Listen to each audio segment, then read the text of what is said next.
A few weeks ago, I had the chance to be interviewed by my friend Joel Setcase over at the Think Institute. And while the topic was more general of science and God, there were a number of smaller discussions that occurred throughout that interview that I think are too important to miss. So I wanted to isolate some clips from that interview over here at the Catalyzing Faith channel for the purpose of further discussion. And in these clips that are included in this video, we dive into this concept of personal agency. And there are really a couple of main points that I want to highlight here so that you don't miss them. The first is that if we are to engage in science as rational creatures, we need to have this concept of free agency to be able to engage in a process of deliberation. And this really comes out in the discussion when we start talking about artificial intelligence and specifically self-driving cars. But the second point that I don't want you to miss is how, if we want to explain the fact that we have agency, then we need for the fundamental nature of reality to itself be a personal agent. Because if all we're left with are impersonal material objects, there is no way for us to rearrange them such that personal agents appear in the universe. And so, why do we need to be imaged after the personal agent? Right. So that has to do with this idea of engaging in a legitimate process of deliberation. We need to be Okay. rational creatures because Mm. without personal agency, if the world is just this material mess, you have a bunch of electrons, protons, really it's just physical matter and it's just rearranged in different ways. Well, then the way your brain works is no different than the way a calculator works. You Mm. press 2 plus 2 on a calculator and hit the equals button. The calculator doesn't think. It doesn't say, okay, what is 2? What is this plus symbol? What is, 2 again? And then what does this equals operator mean? It just spits out an answer because the structure of the calculator necessitates that given those inputs, it'll give you a certain output. Well, your brain is effectively no different. Your brain is just physical matter rearranged in a different way. It receives inputs, spits out outputs. But if all you are is matter, then you have no way to ground a legitimate process of deliberation where you weigh the options and you Mm. consider, okay, is this conclusion more rational than this conclusion? Your whatever conclusion you reach ends up just being necessitated. And if you don't think physics gets you all the way to determinism, well, your only other option is chaos. And in neither case is there a you actually controlling how you get from the inputs to the outputs. Now, the only way to get agency in human beings is if what I call the fundamental nature of reality itself is an agent. Because whatever we build in this universe, whatever is built itself has to come from whatever the foundation is.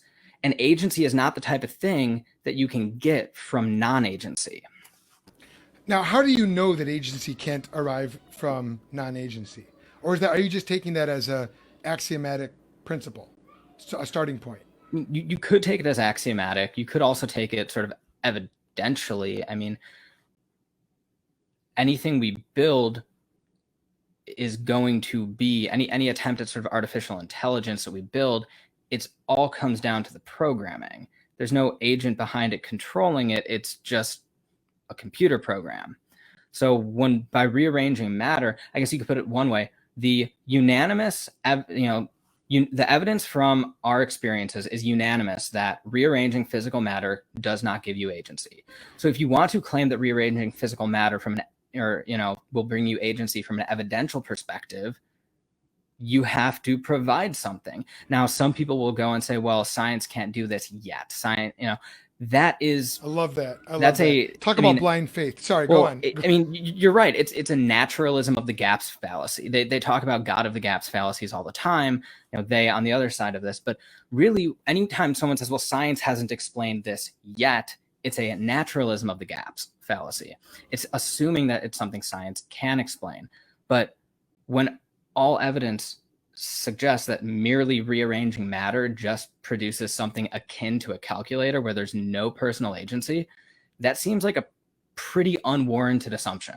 You know, I'm glad you brought that up, and I'm glad you also talked about artificial intelligence, because this is one of the big debates right now in terms of the ethics of artificial intelligence, specifically with regard to self-driving cars. The car, Tesla or Google or whoever's making these cars, has to equip the car to be able to make pseudo ethical decisions. In other words, if there is a person on the road and the car is driving along a mountainside road with no railing, does the car, and let's say it's impossible to stop, okay, the road is slippery. Imagine a worst case scenario. The car can't stop, and the only options are ramming the person in front of you or steering off the edge of the cliff. The car doesn't have an ethical compass of its own.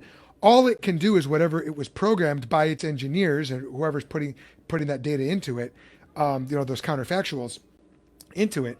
All it can do is what it's been programmed to do. So it's like, if we are just a product of naturalism, we as human entities we only have what's been put into us. So if the nature, I don't want to mangle the phrase you used, but I really liked it. It's like the nature of it was something along the lines of metaphysics, but you didn't say metaphysics, like the actual nature of the world, or The fundamental nature of reality. that's it. The fundamental nature of reality. If it's impersonal, then we're just the product of impersonal forces, and all we have is what's been put into us. And if that's a random process, a determinative, whether it's either chaotic and random or it's determinative, we are either therefore random or just deterministic.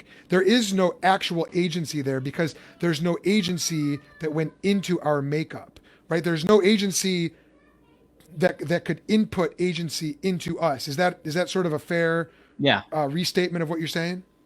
Yeah. So yeah, it's like agency isn't the type of thing that you can get from non-agency.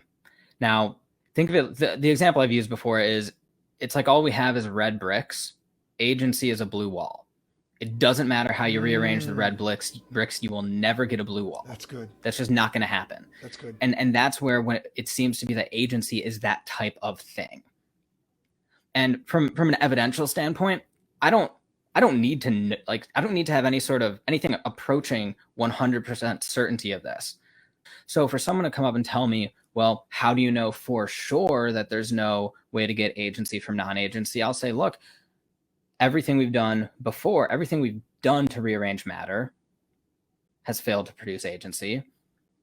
And the basic foundations of how science works, how structuring matter works, there's nothing intrinsically obvious about saying I can rearrange matter in this way and get agency. There's nothing on the table to do that. So why wouldn't I be within my rights to say agency needs to come from an agent? Yeah, that's a good point. It's like, if you want to make that case and you believe in something like evidence, you need to be able to give some evidence for that. And what you're saying is, as far as we can see, there is no evidence for that.